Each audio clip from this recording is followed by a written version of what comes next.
Well, it's funny because I have like a couple different phases, right? Like I have the send-off, right? I got the first meetings I went to were Los Banos, but I couldn't stay clean, right? And then I had all those people that supported me and pushed me towards going to treatment. And then I did long-term residential treatment in Stockton. And so that's kind of where I got my foundation for this, and so like I have this affection for Stockton, but then at the same time, Los Banos is my home. Yeah. Right? Los Banos is my home. Hey guys, if you're listening to the podcast, if they're hearing this, they're obviously listening to the podcast, right? Right? If you're enjoying this podcast or you just want to support the podcast, make sure you subscribe on YouTube, turn on the notifications. Thank you for the support. This podcast is brought to you by our friend and realtor, Naomi Townsends with Keller Williams Property Teams. She'll help you in every step of the way, whether you're buying or selling a home, commercial property, mobile home, or even a vacant lot. In the last few years, she's helped hundreds of families buy their dream homes in the Central Valley, Bay Area, Monterey, and even the Sacramento area. Check her Zillow profile where she has a perfect 5-star ranking. She is also bilingual in Spanish. In 2021, she was in the national top 2 in her brokerage. Please, guys, check out her Instagram, Sold by Naomi, or reach out to her at 408-623-1414. All the links are in the bio. Remember, guys, support those who support us. This podcast is brought to you by our friends at Sorensen's Ace Hardware, located at 402 Washington Avenue in Los Banos, proudly serving the community since 1947. Please check out our friend at Sorensen's for all your hardware needs. Come on, guys, support those who support us. Thanks, Sorensen's. Sorensen's also has a Modesto location located at 1433 Coffee Road. Modesto, true value for all your hardware needs. For all of our people out in the Modesto area, please support those who support us. Thank you. You gotta get uncomfortable to get comfort. There's some help, and it ain't on the way. It's already waiting for you. This little pill right here could take over your life, and I found that out the hard way. Mission statement of this podcast: highlight stories of people that I've met in my journey in recovery. You like your mug? Yeah. I figured I'd add that effect for you. Yeah. It works. All right, man. So we're here with my friend Chris. Man, Chris, thank you. First of all, thank you for doing this, right? For being willing to sit down and do this. Man, I met Chris a few years ago when he chaired our meeting. Actually, I met you before that. I met you at a men's breakfast in Burlingame years prior. We exchanged phone numbers, and then you came and chaired the meeting, and I went and introduced myself to you, and you're like, we already met. I got your phone number. I'm like, and you got mine. I'm like, no shit, huh? Right? I kind of feel like an ass, right? But now, like, you're part of our home group, our fellowship. You relocated from the Bay Area out here, and man, I'm glad you're here. Yeah. You bring a lot to, where we hang out, and so I'm excited to actually sit down and do this with you because it gives me an opportunity to get to know you a little bit better, right? So, so Chris, what's up, man? Man, not much, dude. I'm really just getting back to basics right now. You know what I mean? Kind of regrounding myself in my recovery program. Living life. Got a toddler running around at home. It's being watched by my wife, which are things that I never thought were possible. Right. You know what I mean? Wife and kid, and like, I didn't expect to see 21. So, you know what I mean? Like, life is good. Life's filled with blessings today. Sometimes I can't see those. Right. And I'm filled with negativity and anger when really that's just the diseased thought process in my mind. Sorry, Chris, right? Yeah. Do me a favor, can you put it on your right side? Mm-hmm.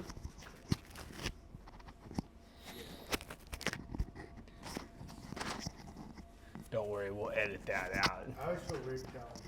Well, you're the producer. I know, I was like, I feel like they're gonna yell at me. I told some, Fuck, no. I introduced Jesse as my producer to somebody one day, and I'm like, oh, that feels fucking gross. I'm like, what a pompous ass. What does he do? Make you do? Help. PJ called me his help. Because he carries all this shit. The thing is, he's just stronger than me. So like, you got a lot of life going on right now is what you got going on. Yeah. right? And that's like, it's funny because I often talk about that, like, be careful what you pray for, right? Because you might just get it, and then you got to figure out how to navigate life, and that becomes our problem. Yeah. You know. So I mean, so what's your clean date, Chris? My clean date is July 19th, 2014. Nice. So I'll be coming up on a milestone next month.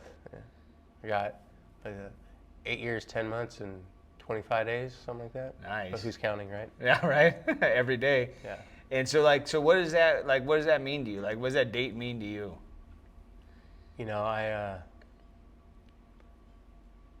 that day is the day I decided to try something different for the first time.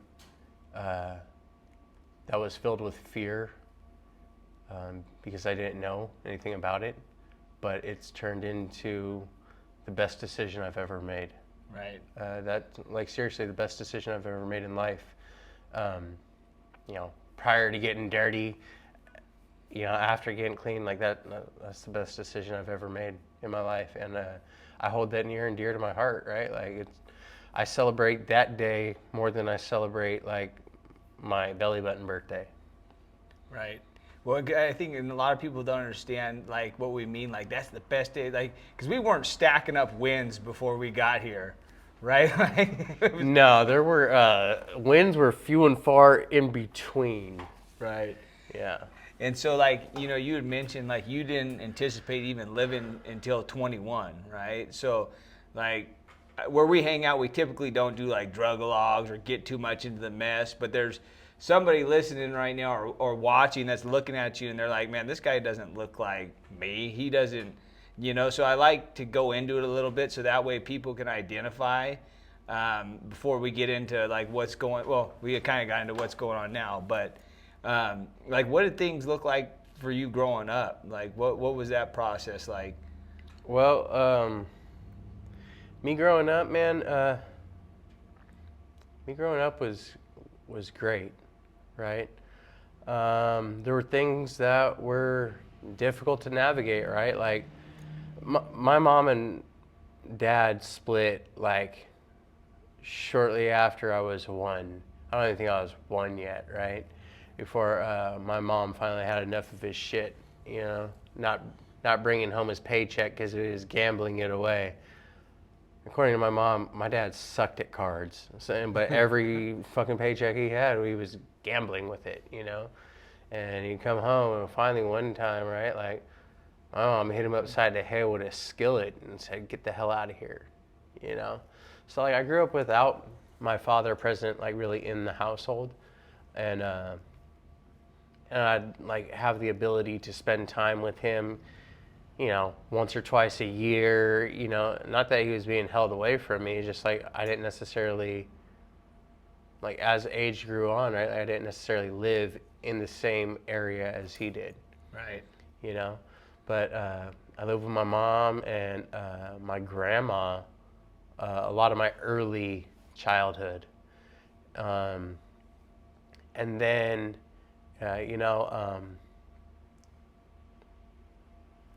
CPS got involved, and, you know, I was placed in Child Protective Services, which thankfully ended up being my family for a long time. You know, I placed with my grandma for a couple of years, and then she didn't really have the ability to handle all the stuff that I was acting out with.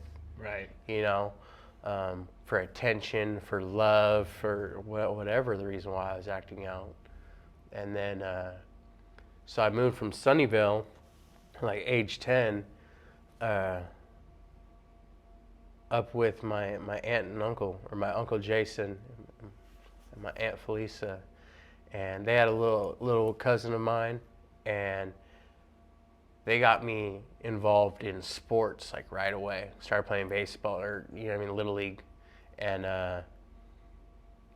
you know, that was great. You know what I mean? I got involved with baseball. I got involved with football, you know, sports growing up. And then a couple of years after living there, right, and like getting my feet grounded and like developing friends. You know, I got moved around because my aunt and uncle were having another child and they needed the space. And at the time, right, like, I don't know, I think I was like 8 years older than my cousin. So my other aunt, my Aunt Stacy and my Uncle Jim had three of my cousins that were all my age, you know, and I fit like right in the middle of all their ages. So I moved over with my Aunt Stacy for a couple of years and my Uncle Jim, and you know, still doing sports, still like acting out on what I now know as character defects. Right. And you know, I don't think I was intentionally doing it like at the time, but like looking back on it, right? Like I don't even think I was intentionally doing it like looking back at it now, right? Like I think I was just acting out and I didn't realize it. Well, like all those things like that happened to you at a young age, right? Like dad being gone, CPS, all this stuff happening is trauma, right? So you're in a young age, you don't realize why you're feeling it, what the reasons are, or even recognize the feelings, right? But then we start acting out, attention-seeking behavior, whatever that looks like, right? Like now we can probably you can identify it now that you're into recovery, but like as a kid, you're just a confused kid. Every kid just wants to be loved and wants a safe place to live in a stable place. Yeah. Right. And like me sitting here talking to you, it's like, oh yeah, of course he's acting out, right? Look what's going on around him. Yeah. But nobody gives you that pass. No, and that's the thing. So, you know, and like right around that same time, right? Like, I was 15. I had started working for like my grandfather's wine barrel refinery, and then I had stolen business checks from him, right? And I had cashed that check, not checks, but I had taken one check, cashed that check with fucking downloaded Quicken on a computer, not really knowing like what I was doing, but I was like, I'm about ready to type up this fake check, and then they of course like figured it out because it came out of their business account, and I wrote it out to my own name, so put two and two together, right? But like I had started like barely experimenting with like alcohol prior to that here and there, and then like weed for the first time. And I was like acting out more and more, trying to fit in, right? Because like it didn't matter how many friends I had, I was a chameleon, I just needed more. And I still never really felt good enough with the friends I was hanging out with, so I'd go over to the other group of friends, right? And I was that friends with everyone type person, but never felt good enough or loved enough. Like even at home, right? Like my family provided so much love for me, right? But I still never felt good enough. Right. You know, I think that's a common feeling. Like, and you touched on the check thing. Like, how did things change? You know, because when something like that happens, there's a shift, right? Like when you get caught with the check, like what happens with the family dynamic? So, my dad's side of the family, I've always felt estranged too. Yeah. Right? My whole life, even till today. You know, like even though like I go over there on holidays and visit, right? Like I still feel like weird, right? Or still feel like my cousins that are a little bit older than me now, like have resentment towards me from that experience then. You know, like one of my uncles, right? I still feel like they have, like hold some animosity towards me now, right? But they probably don't. They probably don't even know, right? It's just all in my fucking head. And even if they do know, right? Like I've done some step work around that to be able to like let it go, but like it doesn't help when the feelings keep coming back in those interactions with them. Right. You know, but anyway, right? Like because of my continued acting out, right?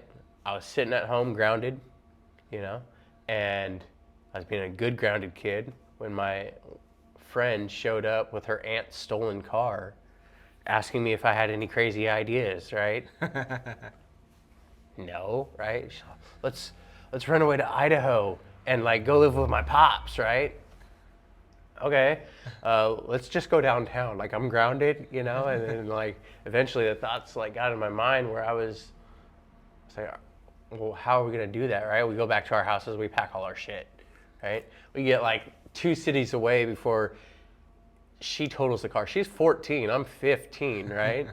Like it's her second time driving, super erratic. She's chain smoking cigarettes, and she totals the car. Like getting off the exit too fast. We ended up hitchhiking with an off-duty Navy SEAL Coast Guard, still in uniform, who just came back from a training up north, right? And we were just like, what the fuck? He's like hitting on her, right? Like making passes at her as like we're like going. We go back to his base in Oakland, right? And like his roommate looks like some Chinese drug lord, right? And we're just like, what the fuck is going on? Takes us to my mom in Sunnyvale, and then she's like, where's your grandma? Where's your aunt and uncle, right? And I was like, surprise! You know what I mean? This is what's going on. Long story short, right? Like I end up in a group home, and I was in a group home for like a year, and the feelings of lack of love and being good enough were just exasperated, right? Like I knew nobody wanted me. I wasn't good enough anymore, right? And that's when like my addiction like really kind of like took off, like at that point, right? Even though like I had to be back at the group home by a certain time and all this shit, right? I still got into sports over there, started playing football over there, but the drinking and the smoking weed continued to progress, right? And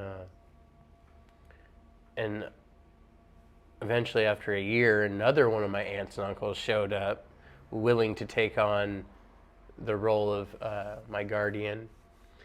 And I moved back to Santa Rosa, and the group home was in San Jose, so I went from like Sunnyvale, Santa Rosa, back to San Jose, you know what I mean, back up to Santa Rosa, reconnecting with old friends up there. And because my addiction had like progressed down in San Jose, right, like I hit the ground running with my addiction and reconnecting with old friends, you know, from like middle school and elementary school, now in like sophomore year in high school up there. Up in Santa Rosa. And it was only a matter of time before like, you know, I'm breaking into houses and like robbing people and like doing more and more drugs. Right. Yeah. So then it becomes ways and means, right? You come back with some new tricks and some new trauma, right? And you figure out that using is kind of a good way to not feel, right? Feel or not feel those things. Yeah. And so like, I gotta imagine it keeps on progressing. So like, I mean, I gotta imagine jails and institutions become part of the program, right? Almost. At that point, they had it. You know, I somehow managed to dodge cops. I mean, I didn't dodge cops. I still had interactions with police, like taking me home drunk. Yeah. You know what I mean? Because they catch me at a elementary school drinking with all my friends, right? And they all run off, but I'm 3 fists deep, too drunk to walk. So, right. You know what I mean? Oops. Right. You know? Yeah.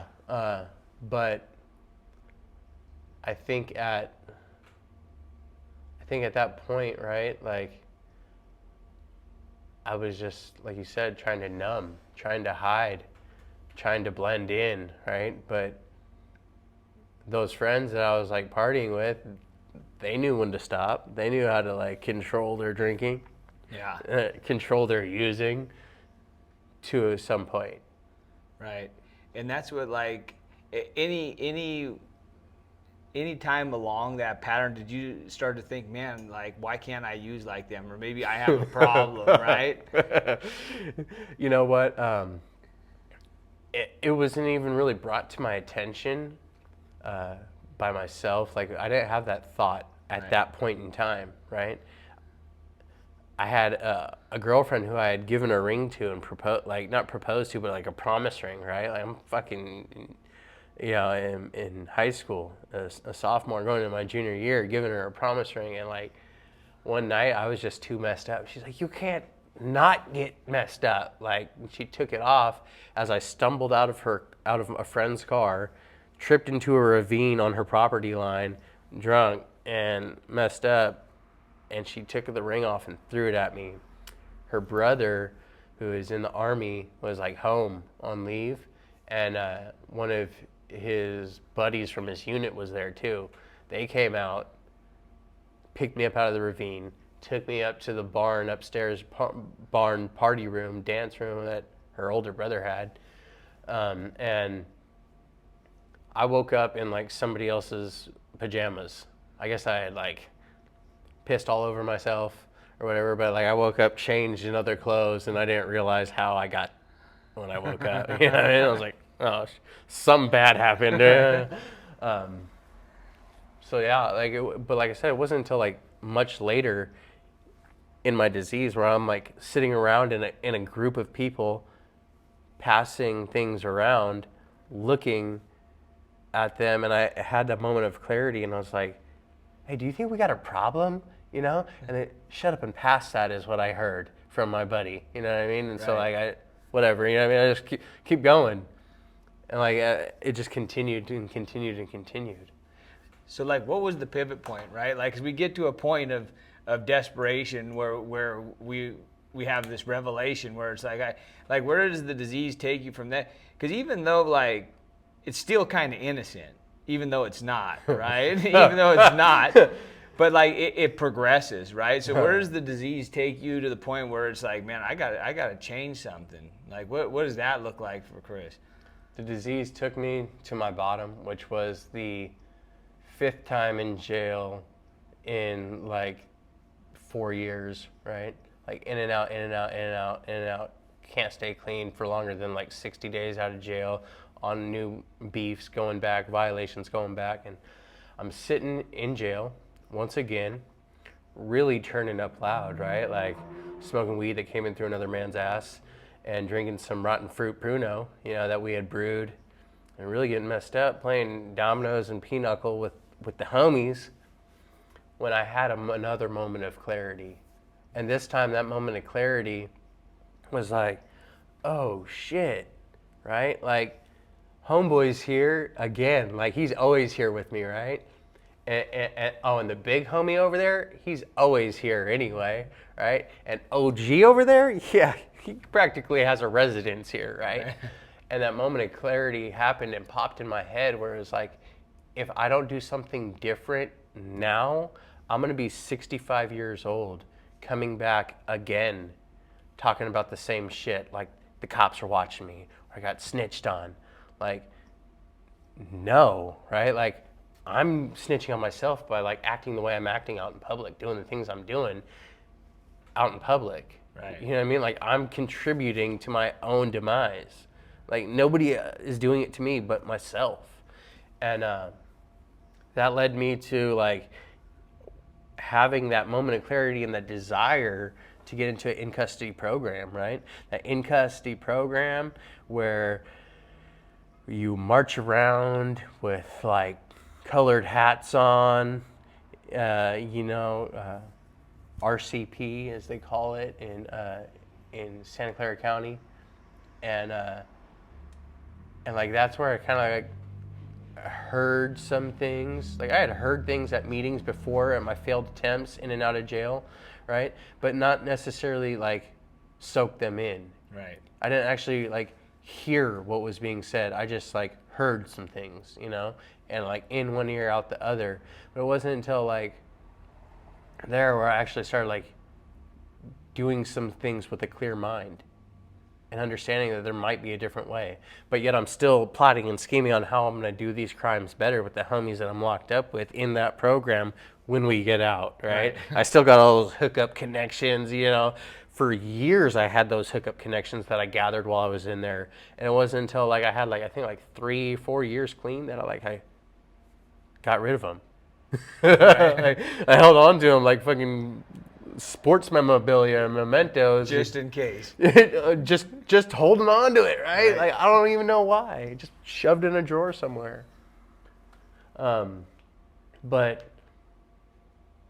that at that time, right? Like I was doing a 3-year sentence where I couldn't get out early. It was a 3-year with halftime, right? Like I couldn't get out early on programs. I wasn't allowed to get out early on programs. I had no early release programs on my fucking sentencing, right? And when I had like 10 months in, and like Proposition 47 came into effect, and like they're like, oh yeah, all your felonies are now misdemeanors for all these drug cases, right? So I was like, well, cool, right? And they're like, yeah, so credit time served, or you're gonna go home. And I was like, no way, right? And but they're like, because you have your jacket and like your history, we're not gonna just let you go with no tail. And I was like, you said credit time served. Like, what do you mean, right? They gave me a year of county parole. I didn't understand what county parole was, right? But when I go to meet up with my parole officer, which was new, because all I had ever had was probation, she's talking about like, hey, look, if you fuck up from here on out, right, like you're going to prison. And I was like, whoa, what? You know, and I was like, okay, right? But I went straight from jail in a taxi with one of my colleagues or associates, right, that I had done time with multiple times. And one of us was going to a co-ed facility and the other one was going to an all-men's facility. Both, you know, and I was praying that I didn't go to a co-ed facility because there was one thing on my mind. Right. And it wasn't necessarily recovery, right? Because I'd been locked up for 10 months, so yeah, women would be a bad like thing to have in that same area as me. They dropped him off at that co-ed facility, and I told him, good luck, right? And they took me to the all-men's facility, and like, it was weird, right? Because like when I walked in, I still had this jailhouse mentality, and I'm looking around, and like, I'm seeing like Southsiders, trannies, and dropouts. And then I see like someone that I trust, that I've done time with, right? And my misconceived perception about recovery homes, right, is like recovery homes were for like dropouts and pieces of shit, right? So like I'm going into this with that mentality, and oh, this is some great. I'm going into this aesthetic. Yeah, I'm going into this with this jailhouse mentality, right? And I see someone I trust. And I look at him and I was like, hey, bro, like, is it good here? Because like, I'm thinking in my head, I got to take off on these guys, right? Like, I can't be here, right? And he goes, man, it's good here. They feed you fat and they got weights in the back. He goes, just stay, right? And really at the time, like, I had trusted him enough because, like, the relationship we had developed on the inside, like, I knew that he was a solid dude and, like, I could trust him with that jailhouse mentality, right? That same guy is now my sponsee brother, right? And, you know, we walked this path together with the same sponsor. And I'm grateful for him because I don't know about you, but like I believe my higher power places people in my life right when I need them to be there, right? And I had gone through all those years of being in and out, interacting with this individual, and then having him be there at that time when I was like not knowing whether I was going to stay or whether I was going to go. And so I just stayed, right? And I started the recovery journey there, right? multiple group meetings a day in that facility, going to outside meetings on Tuesdays and Thursdays. And that's really where I started to like meet the fellowship, right? Meet other people outside of the recovery home, right? Seeing how other people were living, and that desire to stay clean just like grew from there, right? That thought of like pulling up in the taxi, whether I was going to stay or whether I was going to go, was out the window. Like I knew, like seeing the people at that meeting, I could identify with, right?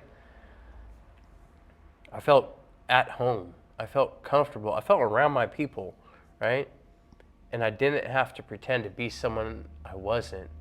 I could be honest about the shit that I was doing and coming from, like where I came from, and it was accepted. You know what I mean? It wasn't like, oh my God, right? I was just okay being who I was. Right, and a lot of people think that people just have a drug problem, right? But it's a wiring problem, right? Like after you've been through so much on the streets, in and out, like it's not just a drug problem, it's a mentality problem, right? Like and I'd imagine in the last 8 years, a lot of things have changed, because that Chris that you're describing, that's not the Chris that I met. I met a completely different guy. So it shows the work that you've done around here, right? Yeah. So like, can you explain like the shifts in mentality? Like, and I know they're subtle, right? And things just happen, you start changing, but like, what are the wins that you start stacking up that make it feel like I can do this, right? So I think one of the first shifts in mentality happened like when I had left that inpatient facility that I was supposed to be at for 30 days, but they kept me for 52 because they told me I was special. And then I went to a THU, and I had been at that transitional housing unit, or like a sober living environment, but it paid for by the county. Right. You know, lucky me. And I went to that transitional housing unit, which is like a house with a bunch of other addicts or alcoholics, depending on however you identify, right? And I was going to meetings, I was going to the gym, I was going to meetings, I was going to the gym, I was looking for jobs, turning in resumes, right? Because like, I don't know about you, but like my pockets were touching, right? Like I had bunny ears, you know? And like, I was very fortunate, to have had people that cared about me enough to put money on my books every week, send me packages every week. And so like I was well taken care of on the inside, but when I got out, right, like I had to figure something out, because I always had like a way or means to make money, because I was always like making money by doing certain things, you know, right. Selling things or stealing things to sell, right? Like ways and means to get more, right? Like I live to use and use to live. Right. And some of that shit's hard to let go clean, because you know there's a quick way to get paid real fast. Yeah, and like, and I previous attempts at going to meetings when I like came in and out and didn't hear shit because it went in one ear and out the other, right? I had thought like, and this would be a great place to post up outside of and sell dope. Right. It's a fucking sick go thing, in, you know? even go into the meetings, spot the newcomers, and hit them up as they come out, right? Like that's the thought process I had at one point in time, right? So like I knew after I like started going to meetings, like I knew like I could do that, but like I was so committed to the changed like lifestyle, right? That I was searching for something different. I was getting vulnerable at meetings, and I was talking about like, man, nobody wants to hire this 5-time felon, right? And 5-time felon is just like 5 cases, because fucking 38 felonies and I think like 23 misdemeanors like after, right? Like nobody's gonna want to see that on a rap sheet or on a resume, right? You know, if they do a background check, like nobody's gonna hire you. But I spoke about that at meeting level, and before I could like, I got down from the podium, or I was coming back from the podium, and I was sitting next to a guy who I had only caught his name like maybe a couple times, or heard him speak at a meeting, right? Like a couple times at podium level. And I was going to sit next to him, and he gave me a card, and he said, show up here tomorrow at noon, right? And I was like, all right, cool, right? It had the name of this restaurant downtown San Jose, and I started looking it up, and I was like, oh, this spot's cool. Like, I'm gonna get all the honeys numbers working over here, right? And there's two things I hate doing, right? One is laundry, and the other one's dishes. I was going in there with the thought process that like, I'm going in this restaurant, I'm gonna get the server position, and these women are gonna fall in love with me. Mind you, I go in there and like interview process, right? Like I had to like knock the dust off some dress shoes and crease up some Dickies that I had as like dress pants, you know what I mean? Wearing a button up, and I go in there and he's like asking me all these questions and like going into it deeper and deeper, and I'm like, fuck it. What position is he trying to offer me here? You know what I mean? He pulls out another manager, like is one of his coworkers, another manager at the place, and he starts asking me questions, and I was like, I'm about ready to run this bitch by the time I can get this job. You know what I mean? And so he goes, or I'm like anticipating. I was like, hey, so what's up? When do I start? You know? He's like, great question. We need a dishwasher to start tomorrow at like 7, right? Fuck dishes, dude. But I thought that in my head, right? I was like, fuck this shit. But I had heard at meetings like humility, humbled opportunities, right? And I humbled myself, and I allowed the process of recovery to take place, right? In that moment, I had turned that shit over to a higher power I didn't understand when I got here, right? I just was like talking out loud to whatever, and you know, I mean, my understanding of that higher power slowly continued, but like I was like, whatever, you know what I mean? I was like, cool. And so I washed dishes there at Chacho's for a while before I was like, so what's up? When do I get promoted? Because they said they promote from within. I was like, I want this server position. Like going home smelling like nachos, burritos, dirty dishwater, margarita mix, sangria, right? Trash juices that are like, because I'm like taking the trash out, cleaning the bathrooms, making the margarita mix, changing kegs, you know what I mean? Like I'm coming home smelling like all types of goodness, riding my bike home on the into the THU at like 3, 4 in the morning sometimes, getting stopped by cops, right? Like living my best life. Right.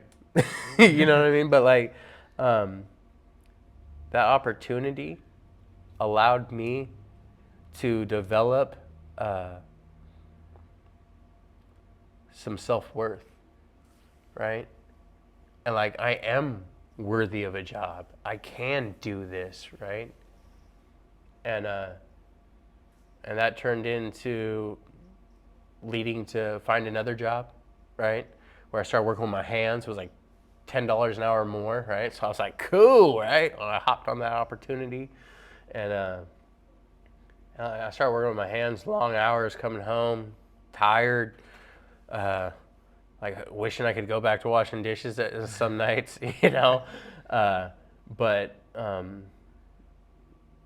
started, let me back up, right? Like while I was washing dishes at Chacho's, I met this woman, right, at a mutual friend's 3-year celebration.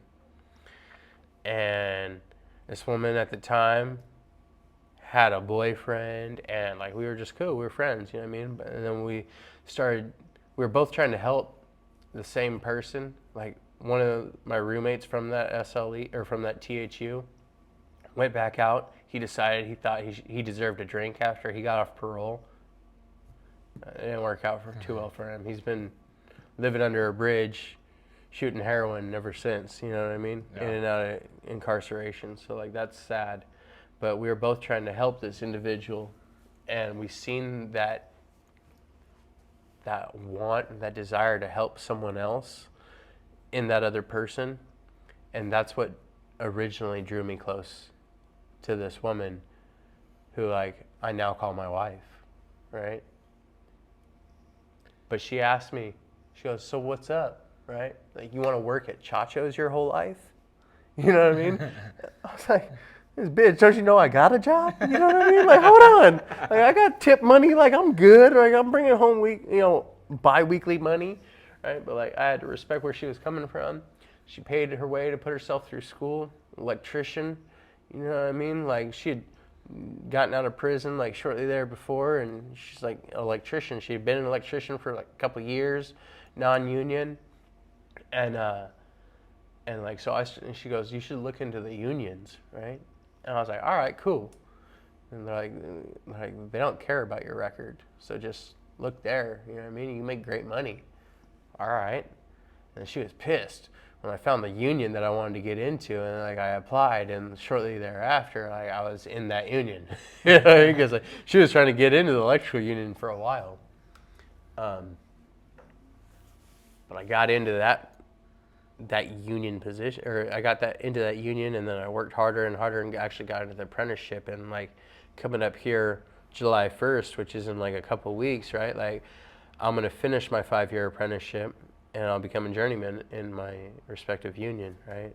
And that's the second best decision.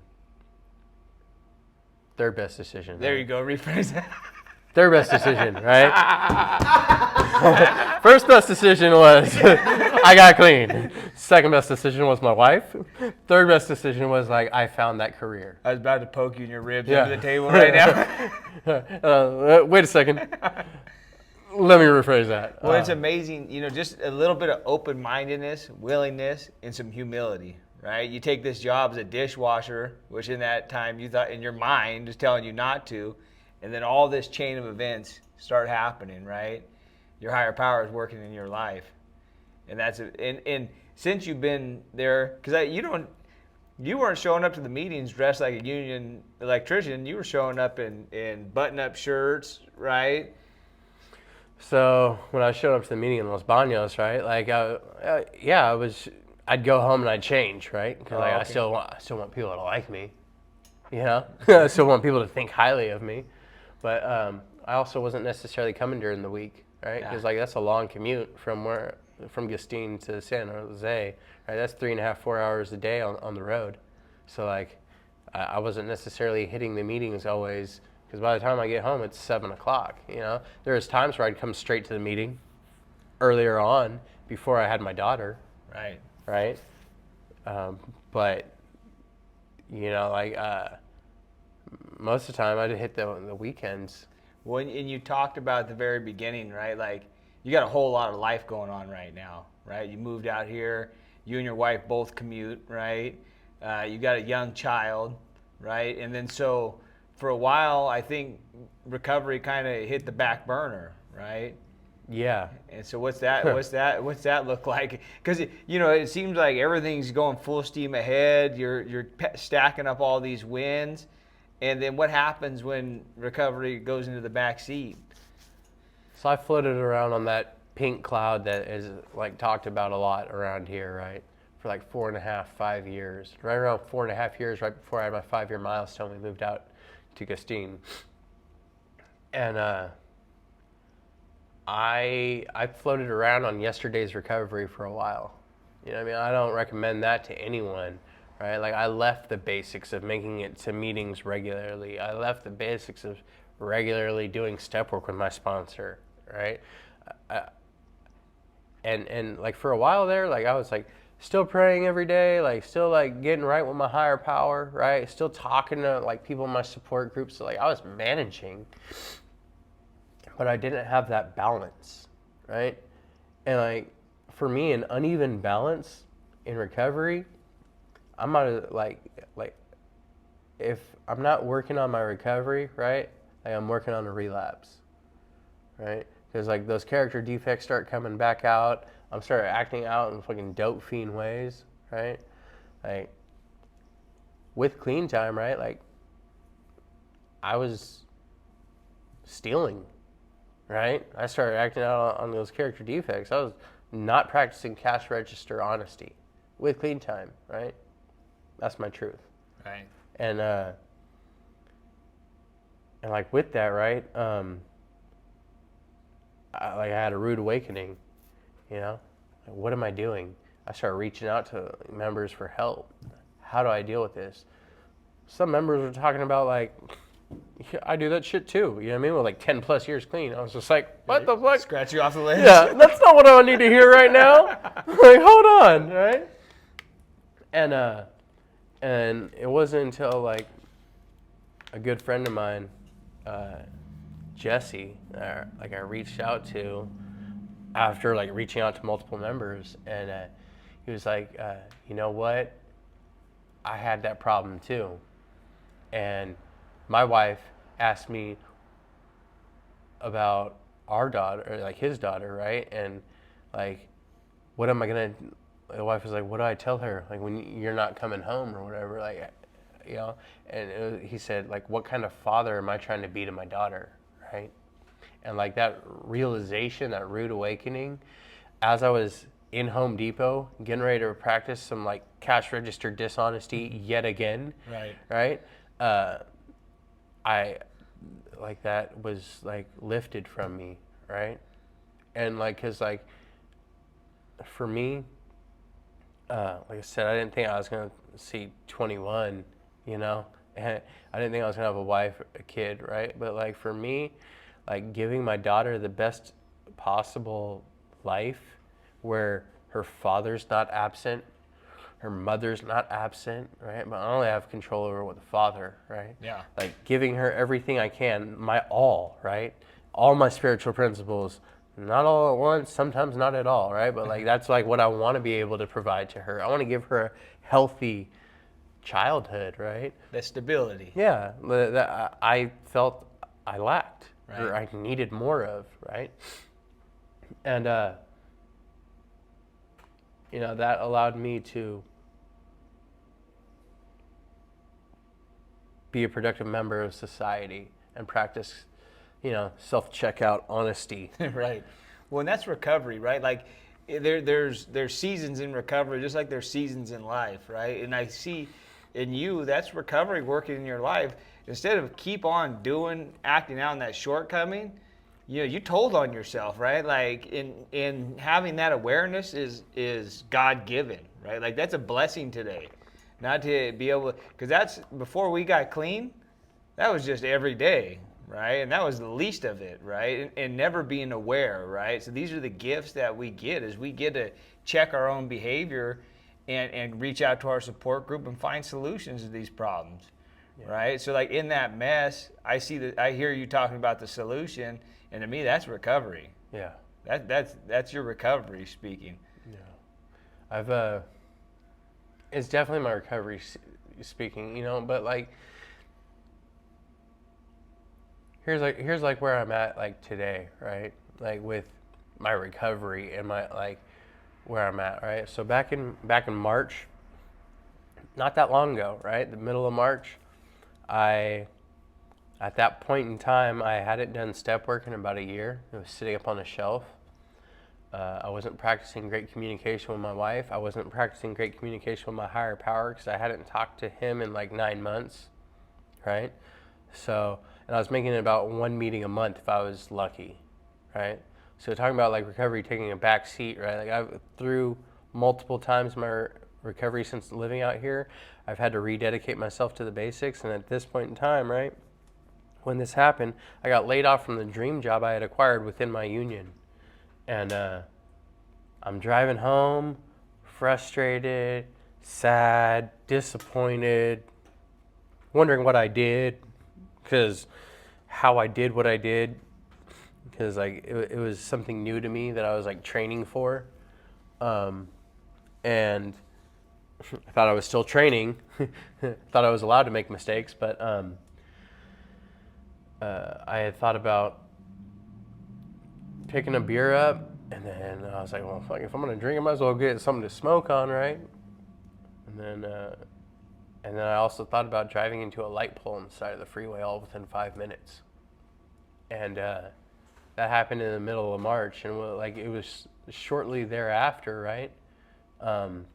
Like 5 minutes later, I realized that was the disease in my head. Like, thank God, like recovery kicked in, and I acknowledged that it was the disease thought process, right? 'Cause the disease is cunning, baffling, and powerful, and it just wants to kill me all the time, right? Like it's just chilling on my shoulder, right? And the more I'm active in my recovery, the farther away he gets. Like I can put him in the outfield sometimes if I'm like super active in my recovery, right? But at that point, he was able to just whisper in my ear in my own voice. And I was like, whoa. I shook it off and I rededicated myself to the basics again, right? Started going to meetings like 2 a day for a while, right? Started working on my step work. Started like calling my support group, checking in. They're like, what are you, brand new? You know what I mean? Because like I was calling these motherfuckers off the hook. And I was like, hey, just checking in, you know what I mean? Like we do an early recovery, like, hey, this is so-and-so, how's it going? Just checking in. Awkward conversation, but like, what's going on, you know?